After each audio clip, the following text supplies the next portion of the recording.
And marketing is nothing but a series of ideas that you're testing.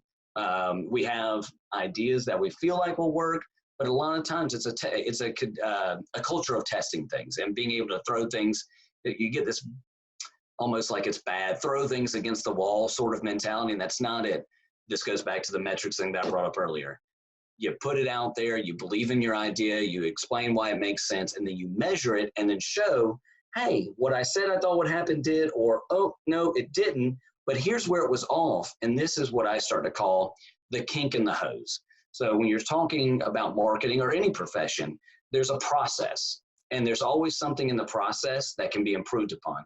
And that's where the kink in the hose is. So being able to sit here and go, all right, this is where things are getting jammed up. Our conversion rates aren't right, or things are slowing down, or it's taking us more time, or people are bailing out us on this part or whatever. That's where you focus your attention at, and you solve that problem next. Clear the kink in the hose and let that continue to travel through your campaign to the next part where it inevitably gets caught again.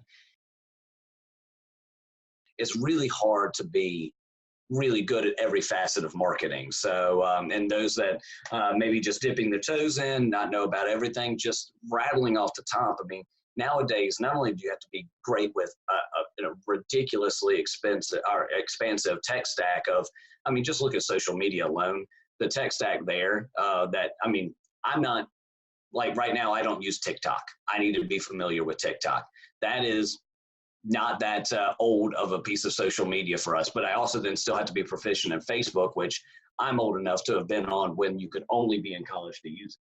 So as far as things go, you've got to, even in social media, which is not even a new form of communication for us and demand generation, be very well versed in that tech stack.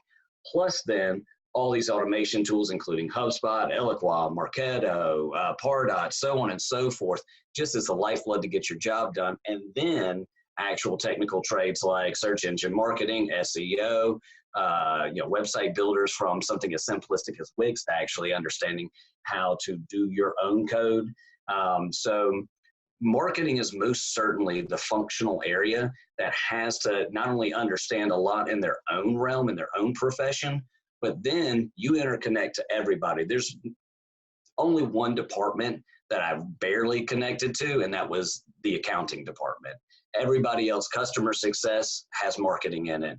Of course, marketing and sales has it. Engineering, from a product marketing standpoint, most certainly has somebody nestled in. Support, so on and so forth. So there's a lot that marketing can contribute to and needs to be a part of. So then not only do you have to be aware of everything in your realm, but then everything on a functional level for everybody else.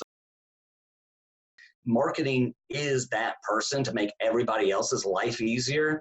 And that's job security, man. When you're the person maintaining the system, the operational side, people will stick with you. And this is, in just this conversation, what I just talked about are 3 tools in marketing that can be specialties, but then also show you the breadth of being a utility player in marketing. If you understand SEM and SEO, plus actually utilizing an automation tool, plus can understand a coding language, in this digital era, I'd automatically hire you. Like that's exactly where you want to be. Now, where these folks come from are always interesting though. What I'll say is one of the best entry-level positions that I've hired from in an organization is the SDR position.